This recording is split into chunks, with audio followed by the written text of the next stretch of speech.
incansable en su amor por el verbo de Dios, invitaba a seguirle solo a él,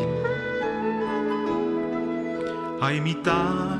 Cordial saludo para todos nuestros queridos oyentes que semana a semana nos acompañan en este programa Al Abrigo de un Sueño, que tiene como intención resaltar la figura, el pensamiento, la obra del fundador del Minuto de Dios, el Padre Rafael García Herreros. Y como lo estamos haciendo desde hace algunos programas, nos estamos valiendo de un trabajo muy interesante que hizo hace unos años la Escuela de Medios de la Facultad de Estudios de Ciencias de la Comunicación de Uniminuto. En uno de los aniversarios de su escuela se les ocurrió felizmente radiodramatizar algunos de los cuentos del Padre Rafael García Herreros. Y es así como en programas pasados les hemos compartido a ustedes algunos, y en el programa de hoy también tenemos un cuento que escribió el Padre Rafael que se llama El Juicio. Entonces vamos a escuchar la radiodramatización y luego con mi compañero Eduardo haremos algunos de los comentarios pertinentes sobre el contenido de este relato, de este cuento del Padre Rafael. Cordial saludo, Eduardo. Saludo para ti especial, Hans. Vamos a escuchar un relato que es inspirador, que nos va a cuestionar, que nos va a poner a pensar un poco. Esa es la idea. Eso creo que era el propósito también del Padre Rafael cuando lo escribió. El Juicio. La tierra estaba cubierta por una tenue luz amarillenta y melancólica, y había un gran silencio. Todos estábamos aguardando el momento anunciado para el juzgamiento del hombre. Yo caminaba con 2 o 3 personas que había conocido en la tierra y las había amado mucho. Íbamos nerviosamente cogidos de la mano. Era una mezcla de amor y de temor. No sabíamos para dónde íbamos. Éramos como unos autómatas. Todo estaba desolado y destruido. Estaba sucediendo el apocalipsis anunciado.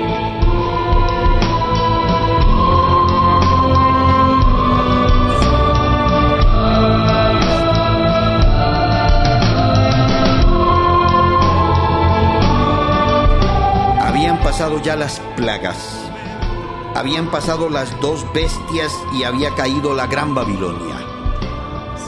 Se habían escuchado ya las 7 trompetas. Todas las naciones habían bebido ya del vino del furor de la fornicación. Se habían escuchado los ayes sobre la gran ciudad.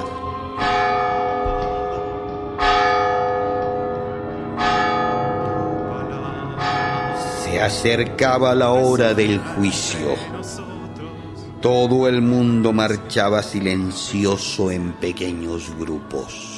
Todos estábamos sumamente pálidos. Nadie se imaginaba cómo iba a ser el juicio. A lo lejos pasaba una mujer rodeada de hombres que la aclamaban.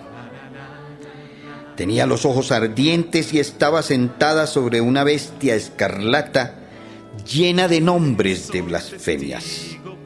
Era de una belleza seductora y satánica. Yo no quise mirarla, porque ella atraía con una fuerza brutal a todos los que la miraban. Era la madre de todas las rameras y las abominaciones de la tierra. Estaba ebria de sangre de los mártires de Jesús. El ambiente de aquel anochecer era terrible. Todo hacía prever un tremendo final. Todos nos sentíamos pecadores, injustos, impuros, sin ningún mérito. Todos marchábamos como llevados por una fuerza ciega a un lugar donde nos iba a congregar la historia final. Nadie tenía palabras. Todo lo que había pasado antes a lo largo de los siglos era absolutamente insignificante en comparación con lo que se acercaba. Éramos muchísimos. Estábamos todos en ese momento y veíamos las cosas claras, las que nunca habíamos pensado. Allí estaban todos los muertos, grandes y pequeños. De acuerdo con el libro de la vida, seríamos juzgados. Veíamos que todos los pecados de los hombres que habían cubierto el mundo como con aguas espesas y oscuras hasta las rodillas habían sido un pésimo error. Todo había sido una gran equivocación. Éramos testigos del gran error cometido por el hombre a lo largo de la historia. La gran falla de los humanos en sus vidas. No haber amado, no haber creído.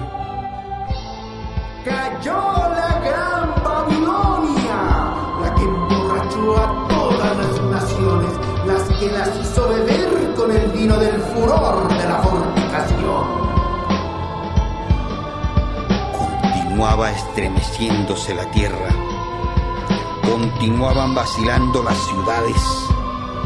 Babilonia y París y Nueva York y Bogotá y Hong Kong y Medellín.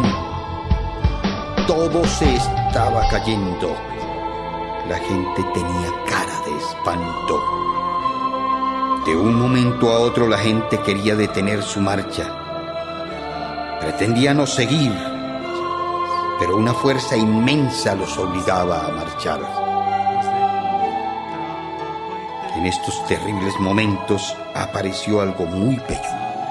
Innumerables personas vestidas de blanco que cantaban al Rey de los Reyes y al Señor de los Señores.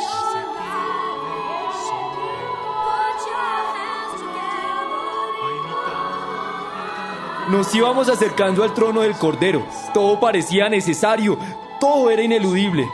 Había en nosotros un sollozo que quería convertirse en canto de alabanza, de perdón, de súplica. Se veían todos los hombres, los del principio, los lejanísimos iniciadores de la raza humana, aquellos que construyeron las primeras herramientas para su trabajo. Se veían mezclados los filósofos griegos, los estoicos, los pitagóricos, los platónicos, los artistas. Se veían todas las mujeres bellas que salían de las estatuas y se habían presentado al juicio. Todos íbamos impulsados por una fuerza imposible de detener.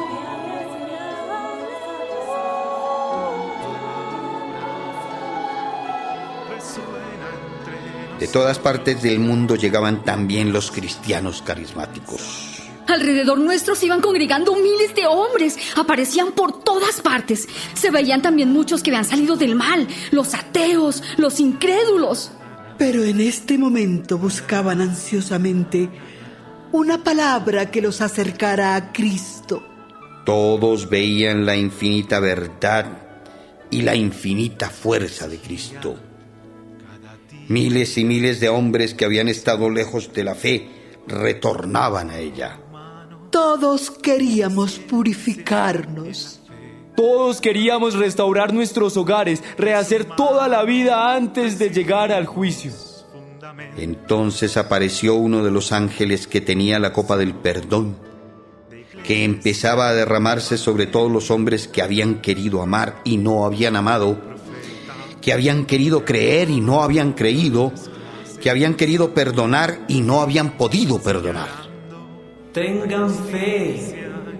También para ustedes ha sido derramada la sangre salvadora de Jesús. Todavía hay tiempo para la gran purificación. Entonces apareció en el cielo una gran señal. Una mujer vestida de sol, con la luna debajo de los pies, y sobre su cabeza una corona de 12 estrellas.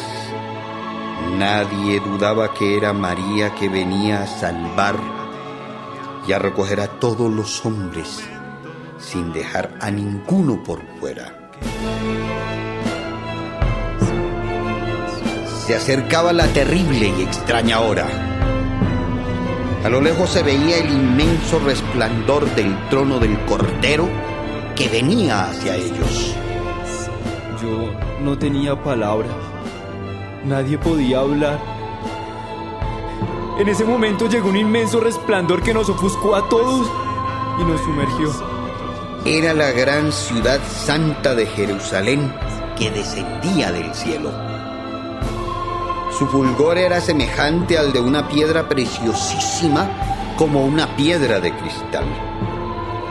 No había en ella templos porque el Señor Todopoderoso era el templo de ella.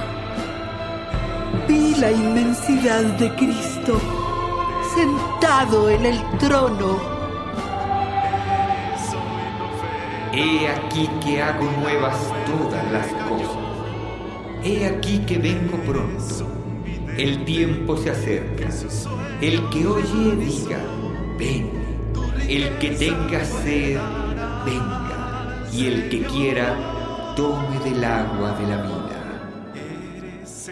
Hemos escuchado el relato, la radiodramatización de El Juicio. Creo que este relato nos ha puesto a pensar y vamos a hacer ahora algunos comentarios al respecto. Pues el primero es que es el juicio, pero es el juicio final. Es el momento de la verdad.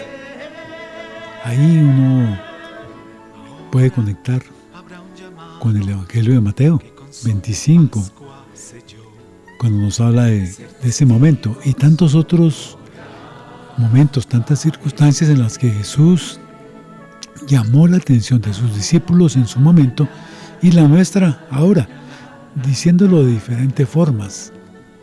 Estemos atentos, no seamos como las vírgenes necias, seamos como el buen administrador. Bueno, diferentes maneras de llamar nuestra atención, de convocar nuestra voluntad para que vivamos de una manera acorde con el Evangelio supremo, que es el Evangelio del amor.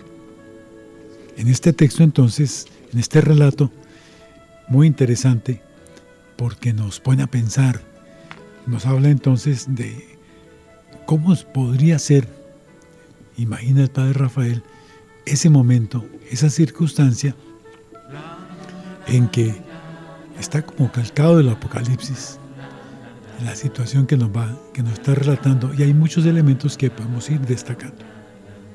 Es curioso cómo comienza el relato del Padre, me llama la atención poderosamente. Comienza el relato diciendo el día del juicio por la tarde. Pone esa circunstancia muy particular que sea el día del juicio por la tarde. Una fecha. Sí, pone una hora y una fecha marcada como el día y la tarde. Así como nos acaba de comentar Eduardo, el Evangelio tiene muchísimas expresiones y reitera expresiones con relación al juicio. Nos invita a estar preparados porque no sabemos ni el día ni la hora. Hay muchas expresiones en el Evangelio que nos invitan a ser coherentes, a ser consecuentes, a poder orientar la vida de manera coherente, en consecuencia con las enseñanzas del Señor Jesús, para que el desenlace final sea positivo, sea lo que Dios quiere, sea lo que todo el mundo aspira. Pero sin embargo la vida del ser humano pues transcurre a veces de manera inconsciente y se nos olvida cuál es el destino final, cuál es nuestra vocación, que es a la salvación. Y entonces a veces olvidando eso y perdiendo la conciencia, a veces caminamos un poco despistados, desorientados y solamente en algunos casos extremos volvemos como a la conciencia de que hay que hacer las cosas al derecho, de que hay que hacer las cosas bien, pero en la rutina de la vida a veces se nos olvida esa exigencia personal, esa invitación del Señor Jesús al cumplimiento de los mandamientos, a la ley del amor, a vivir las virtudes, a orientar toda nuestra vida hacia Dios, lo que hagamos y lo que dejemos de hacer. Y entonces este relato es una gran invitación a tomar conciencia de vivir la vida como con más sensatez y con más conciencia de lo que estamos haciendo. Y el escenario que nos narra el padre Rafael en este cuento se parece a algunas de las películas que se presentan periódicamente. El mundo después de una guerra nuclear, de un desastre donde prácticamente la mayoría de la población desaparece y quedan unos pocos. Es una escena de ese estilo. Por eso es interesante que él diga que caminaba con 2 o 3 personas que había conocido y las había amado mucho. Ese es un detalle interesante porque mostraría, yo creo que lo que todos esperaríamos si nos llega el momento, llega ese momento y estamos todavía vivos. Ese momento sería ese estar junto a las personas que uno ha amado. Así vaya como cuenta ahí el padre, con una mezcla de amor y de temor. No sabemos para dónde íbamos, éramos como unos autómatas, dice el texto, cuenta lo que ustedes escucharon en el audio. Bueno, pues es un escenario complejo, como dice a continuación, cuando dice que todo estaba desolado y destruido. Yo pensaba ahorita en varias de esas películas, Black Runner y otras de ese talante, que nos muestran eso, unas sociedades, unas ciudades destruidas, arrasadas, y la gente tratando de buscar, de sobrevivir, de salir adelante, los pocos sobrevivientes ante esa situación. Y nos dice entonces, nos hace una evocación de lo que dice el Apocalipsis, nos señala que ya varios de esos fenómenos, de esas circunstancias que relata allí el libro del Apocalipsis, que se describe como una visión también que habían pasado ya varias de esas plagas, de esas situaciones, de esas circunstancias, y nos anota que solamente quedaban, se escuchaban en todas partes los ayes, ay, que son fuertes, que son duros, que tocan el corazón porque nos conmueven, nos atemorizan. Y entonces es parte de ese llamado, de esa invitación a una conversión, a un cambiar de vida, a una orientación nueva a nuestra acción, a nuestra vida cotidiana. También, parecido a lo que comentaba yo hace un rato, el padre dice, se acercaba la hora del juicio, se decía que estaba fijada para las 10 de la noche. Es curioso esos detalles que presenta el padre en el relato. Y más adelante, como el ambiente, la sensación de ese juicio final, dice un párrafo muy interesante, el ambiente de aquel anochecer era terrible. Todo hacía prever un tremendo final de una absoluta e inconmovible verdad, el juicio final de Dios. Todos nos sentíamos pecadores, injustos, impuros, sin ningún mérito. Todos marchábamos como llevados por una fuerza ciega a un lugar a donde nos iba a congregar la historia final. Nadie tenía palabras. Todo lo que había pasado antes a lo largo de los siglos era absolutamente insignificante en comparación con lo que se acercaba. O sea, el padre se imagina ese momento casi indescriptible porque es la presencia misma de Dios y es como donde se define, nuestra vida finalmente. Y entonces hay esos contrastes de sentirse uno pecador, impuro, injusto, sin mérito alguno, frente a la presencia de Dios, un Dios omnipotente, un Dios sabio, un Dios amor finalmente. Y creo que buena parte de este relato, en el fondo, y el padre lo ha dicho en otros textos, tenía muy presente ese pensamiento de San Juan de la Cruz. porque nos dice que de acuerdo al libro de la vida del Apocalipsis seríamos juzgados. Y entonces decía yo que seguramente tenía en mente a San Juan de la Cruz, porque dice en el siguiente párrafo: la gran falla de los humanos en sus vidas, no haber amado, no haber creído. San Juan de la Cruz tiene una frase que seguramente hemos leído muchas veces: al atardecer de nuestras vidas seremos juzgados en el amor. Y aquí el Padre asume esa realidad también de que el juicio será basado sobre el amor. Y un poquito antes de lo que estás comentando, también menciona una imagen que tiene que ver precisamente con el Apocalipsis.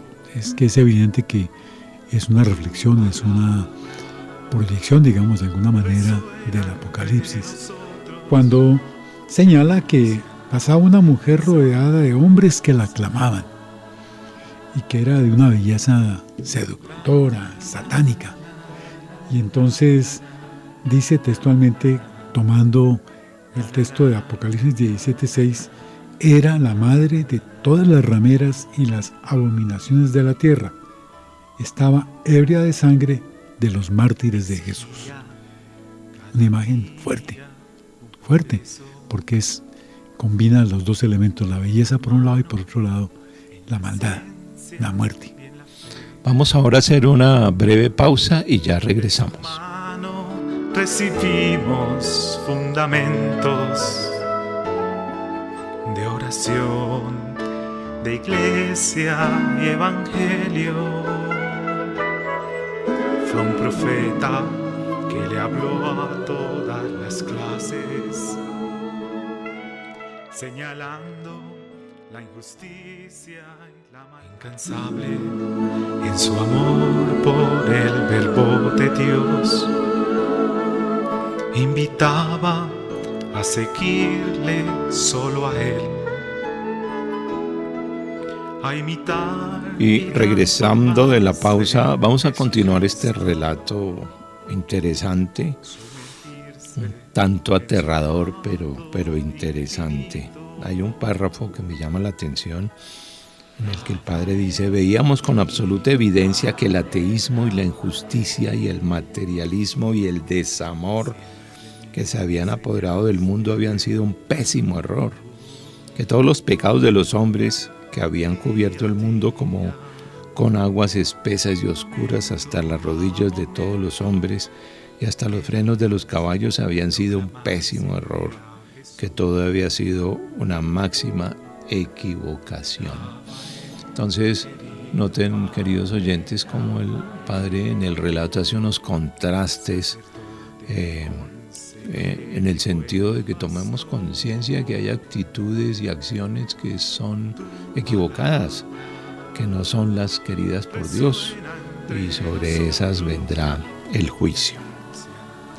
Y después de hablarnos, de decirnos que las ciudades como la Gran Babilonia se estremecen con un temor, una construcción, una destrucción masiva, como tú anotas, Hans, señala que a pesar de todas estas circunstancias tan duras, tan fuertes, todavía algunos tienen ánimo para expresar odio en sus miradas. El mal que muchas veces está tan acendrado, tan fuerte, y que lleva a que las personas no perdonen. Lo vemos muchas veces en nuestra vida cotidiana actual. Algunos que no aceptan que haya una posibilidad de recuperar la vida para los que han sido perseguidos, los que han sufrido tantas circunstancias duras en esta realidad. Entonces, hay ese odio que lleva a que algunos, aún en circunstancias difíciles, lleguen a caer en ese sentido. Y lo asocia o pone a continuación otro dato ahí muy particular, como el consumismo, esa fiebre de estar comprando, aún en las circunstancias peores. Me acuerdo de aquel sitio, bueno, que aquí también pasó, después del 11 de septiembre, ¿cuál fue la medida que propuso el presidente de los Estados Unidos? Consuman. Entonces aquí también estamos un poco en lo mismo con los famosos días sin IVA. A veces entonces decir, pero consumamos a ver si con eso nos tranquilizamos. Pero entonces está un elemento que es fuerte. Y dice precisamente que la gente era tanto el temor que no podían ni hablar, les temblaban los labios. Y comenzó un gran alarido de miles de personas que querían detener su marcha y pretendían no seguir adelantando. Entonces, el famoso crujir de dientes que nos dice muchas veces el Evangelio, aquí está presente, aquí se anota, se percibe en este relato. Pero a pesar de todo eso, hay otro contraste. Los que van cantando al Rey de Reyes, al Señor de los Señores. Dos dimensiones, y esa es la lucha de la vida. Por un lado el odio, el desamor, a veces el consumismo desenfrenado. Y por otro lado, la vida espiritual, el deseo de alabar a Dios, de acercarse, de honrarlo y alabarlo, cantando todos en coro canciones que están enfocadas en ese sentido.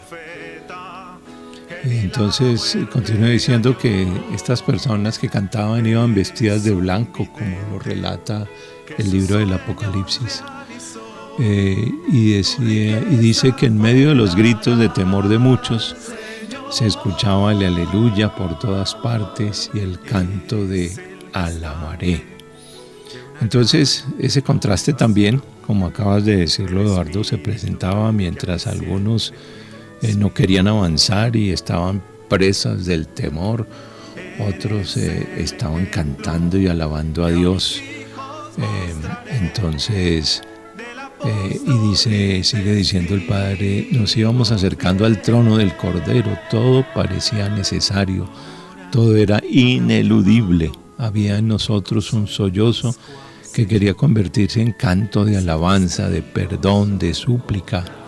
Relucía infinitamente el trono de Dios y del Cordero. Sin lugar a dudas, este relato está inspirado en el libro del Apocalipsis porque trae a cuento varias de las imágenes que están en el libro del Apocalipsis. Es como una versión muy del Padre del libro del Apocalipsis, como una versión popular de lo que está en el libro del Apocalipsis.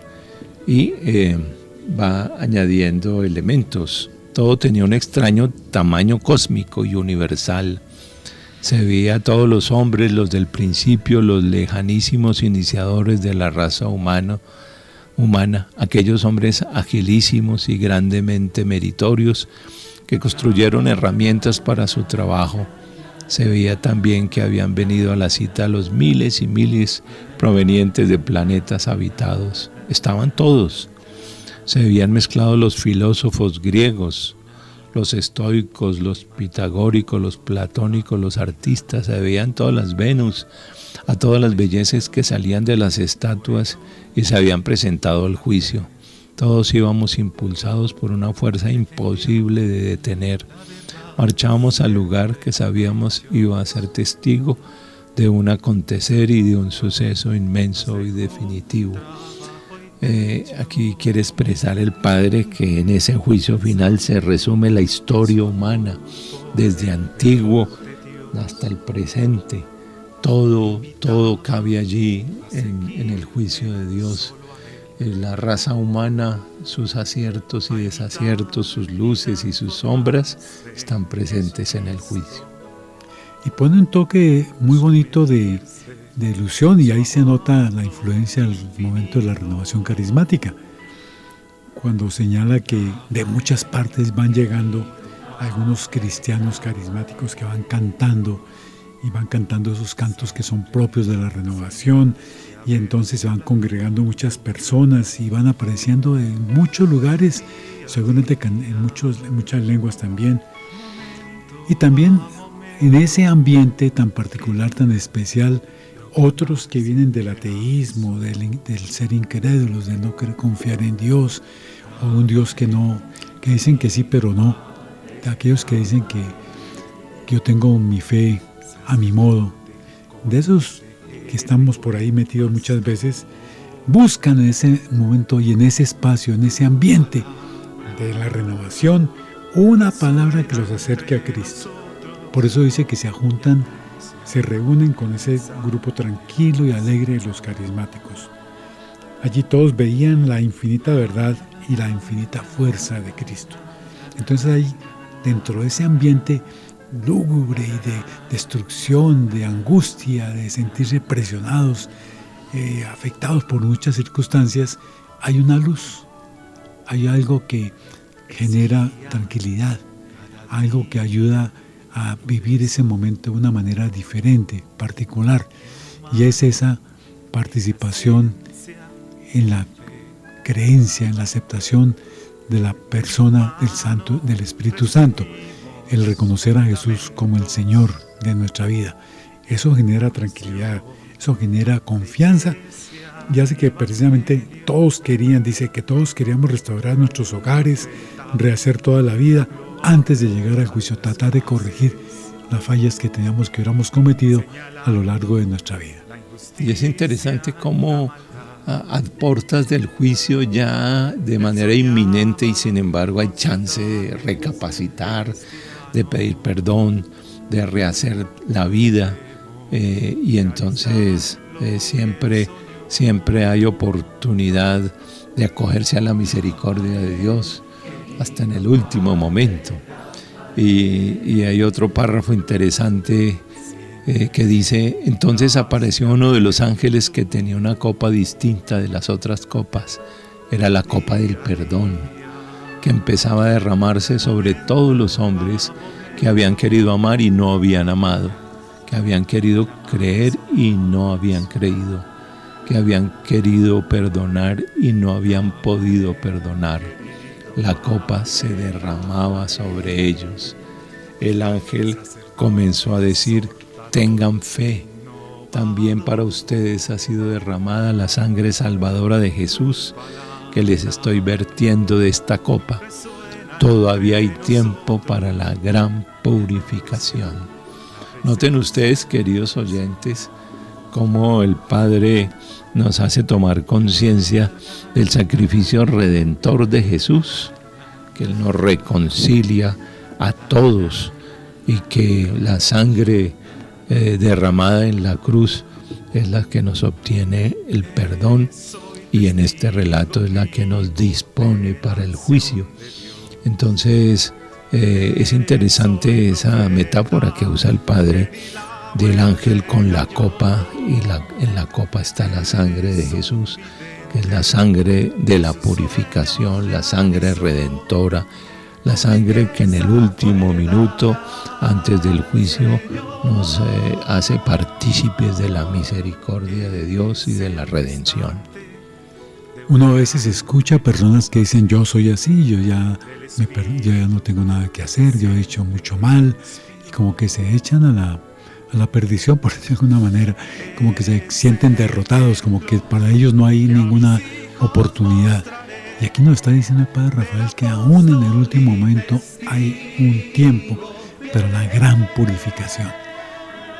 Eso me parece esperanzador y que anima, pues no para que dejemos todo para última hora, pero sí para saber que aún puede ser que por ninguna circunstancia pueda que necesitemos también, a última hora también, alguna dosis de perdón. Y como dices, tú anotas, Hans, el poder redentor de la sangre de Cristo. Por eso lo que viene a continuación también es otro motivo de esperanza, que es la persona de María. Esa madre que cuida, que protege, que orienta, que desde aquella escena que nos trae de las bodas de Canaán, cuando dice hagan lo que Él les diga, desde ahí nos está señalando el camino de seguir las enseñanzas de Jesús. Y aquí Él termina este relato precisamente con una referencia a María muy importante, muy significativa. Y asume el Padre esa descripción hermosa del Apocalipsis. que algunos han dado por interpretar como la descripción de la Virgen de Guadalupe. Si uno mira un poco esta descripción que voy a leer, que está en el libro del Apocalipsis, una mujer vestida de sol. Tengan en mente la imagen de Nuestra Señora de Guadalupe, una mujer vestida de sol con la luna debajo de los pies y sobre su cabeza una corona de 12 estrellas. Nadie dudaba que era María, que venía a salvar y a recoger a todos los hombres sin dejar a ninguno fuera. Era María, la Madre de Jesús, la que intercede, la que ayuda al hombre, la que no dejará a nadie fuera de su protección. Entonces, notemos, queridos oyentes, también ese amor especial del Padre Rafael por la Santísima Virgen en muchas de sus advocaciones. Cuando él estuvo en Cartagena, gestionó en Italia la talla de una Virgen del Carmen y la logró traer, y es la que en este momento está en la bahía de Cartagena, porque había una comunidad que amaba muchísimo a la Virgen del Carmen, y el Padre Rafael, cuando estuvo en Cartagena, los incentivó, hicieron colectas para recoger los fondos para la imagen, y finalmente se logró. Al puro comienzo, por falta de recursos, la imagen estaba en la playa, pero después lograron reunir otros recursos y colocarla en un pilar en la bahía de Cartagena, donde en este momento está. Y todo eso pues demuestra el gran amor del Padre Rafael por la Santísima Virgen, que le contagió a esta comunidad de cartageneros que colaboraron con sus donaciones para lograr esa imagen y colocarla en la bahía de Cartagena. También el Padre tiene muchos textos hermosísimos que muestran el amor a la Santísima Virgen, su papel en la historia de la salvación, su colaboración con su Hijo para lograrnos a nosotros reunir, y como dice el texto que leí, para que no dejara a nadie fuera de su protección. O sea, ella muy solícita, como una gallinita recogiendo sus polluelos y abrigándolos debajo de sus alas. La Santísima Virgen también nos congrega y debajo de su manto nos protege y no deja que ninguno quede por fuera de su maternal protección. Y va terminando el relato en un escenario que cambia. Si al comienzo era oscuro, era destrucción, de confusión, de angustia, de no saber qué está pasando, para dónde van las cosas, qué va a pasar, entonces la parte final es una parte maravillosa, iluminante, que inspira, que genera esperanza, que es opuesto a todo lo que se mencionaba al comienzo. Dice, sin embargo, el Padre Rafael en ese relato que estaba ya muy de noche. Recordemos que él había, como ha señalado muy bien Hans, señalaba hasta una hora posible, decía que era como a las 10 de la noche. Dice que está muy de noche, pues ya debe ser como la mitad de la medianoche.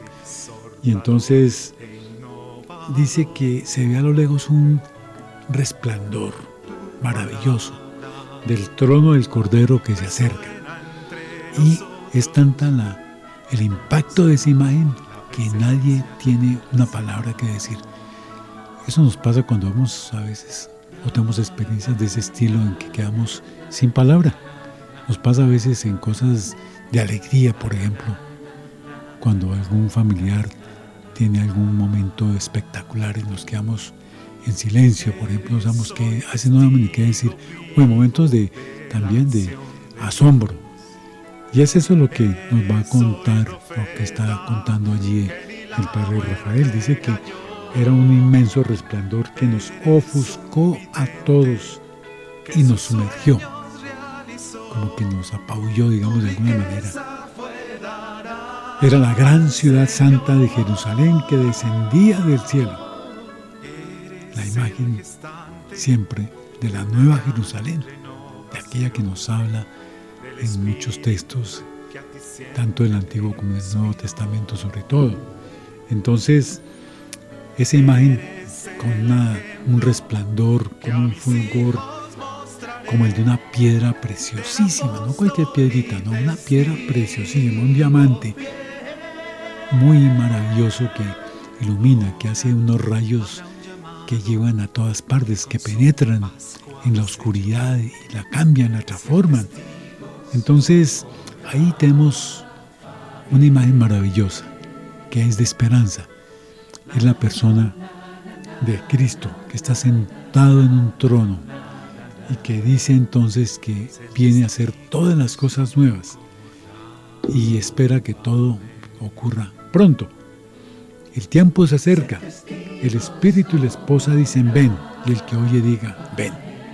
El que tenga sed, venga. El que quiera, tome del agua de la vida gratuitamente. Qué invitación tan maravillosa. En esas circunstancias de pasar de un momento de oscuridad, de temor, de angustia, de no saber qué está pasando y qué va a pasar, y ir, como decía al comienzo, tomados de la mano, confusos, pasar ahora un momento de expectativa, de plenitud, de prácticamente maravilloso, con lo que concluye el relato, un momento de manifestación de Dios en plenitud, de Jesucristo en todo su esplendor. Y volviendo a la Santísima Virgen, me encontré otro texto que les voy a compartir. Tiene muchos el Padre.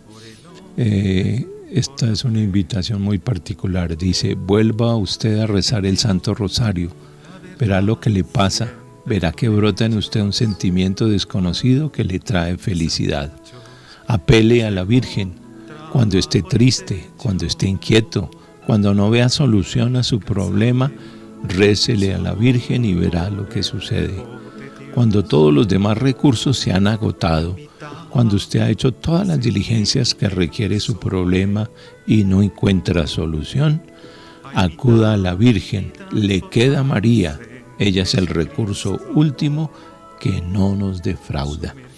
Noten ustedes en esta parrafito, en esta reflexión, el amor que se siente del Padre Rafael sobre la Santísima Virgen y la confianza en ella, porque nos invita a que a través del Santo Rosario podamos acudir a ella para pedirle que nos ayude a superar nuestras dificultades, nuestros temores, nuestras necesidades para suplirlas, y que nos queda María finalmente. Él tiene otro texto que cuando todo es sombrío, cuando todo pareciera que no tiene salida, nos queda María, y María es el recurso final para nuestra compañía.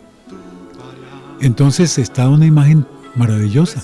En medio de esa oscuridad se presenta el reino, se presenta la ciudad santa. María está allí, es la intercesora, es la madre. Es la que en esas situaciones de confusión, de temor, de desconcierto, es la que nos ayuda, es la que nos acompaña, es la que nos lleva de la mano y nos permite avanzar para ir al encuentro del Señor. Infortunadamente se nos terminó el tiempo. Recuerden que este es un programa realizado por el Centro Rafael García Herreros de la Facultad de Estudios Bíblicos, Pastorales y de Espiritualidad de Uniminuto. Muchísimas gracias por su amable sintonía. Los esperamos la próxima semana. De su mano recibimos fundamentos de oración, de iglesia y evangelio. Fue un profeta que le habló a todas las clases.